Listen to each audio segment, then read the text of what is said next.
When I saw this first question, what's your favorite new technology? It needs to be closer here. Please. Okay. My first thought, well, okay, this is an impossible question. I mean, there's so much out there in so many different realms. There's the energy side, the materials side, the water side, all these things that integrate into that system that becomes the house. To me, what's really important is to understand more the fundamental questions of what makes a green product. And with all the education that you're going to get through EcoBroker, I've been doing this since the early 90s in terms of green building, and I'm not considering myself an expert in any of these products as well.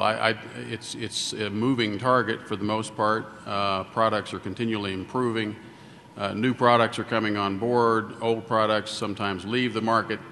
So it's kind of a hard thing to keep track of. So I don't try to keep track of everything myself, but there are resources out there that really do that for you. And they look at the fundamental issues of what makes a product green, which things like salvaged and recycled materials that are made into new products, agricultural waste made into products, conserving natural resources, avoiding toxic and other kinds of emissions, saving energy and water, certainly, and contributing to a safe and healthy built environment.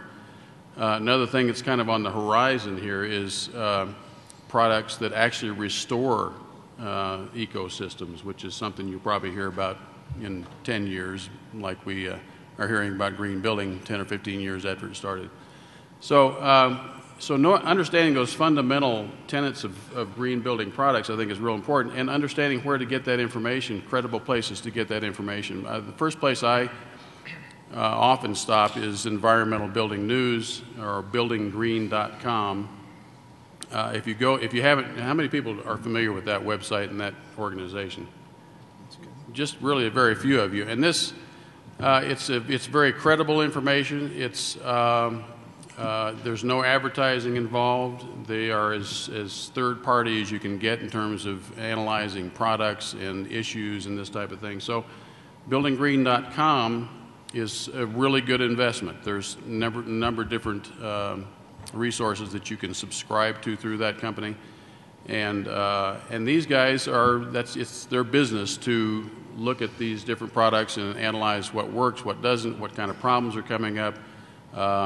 Is it greenwashing, this kind of thing. And so it's an invaluable resource when you're looking at individual products. What's really important and what's really exciting for me in this group is that the real estate community has been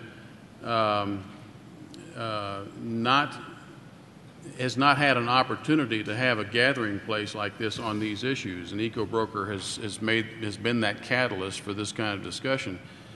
I know from developing programs in Austin that once you bring these discussions to the table, there's a lot of people that come out of the woodwork and say, well, I didn't really have a place to talk about these things, and EcoBroker has really given that opportunity for you to discuss the aspects of green building and environment and energy savings. So just that in itself, just the organization in itself, is to me one of the best things in not a technology certainly, but in terms of development of an industry. One of the best things that's happened in the last few years, and its time has certainly been overdue.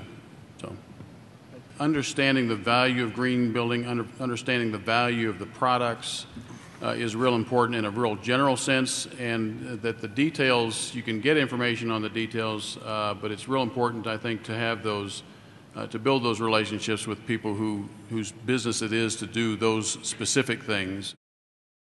What struck me and what has really come clear throughout this last 2 days is that there's really not too many groups out there that are more aware of the importance of relationships than this group here is. You have a relationship with your customer, certainly, but we don't suffer from a lack of information and resources on the web. Building America has great manuals on best practices for building.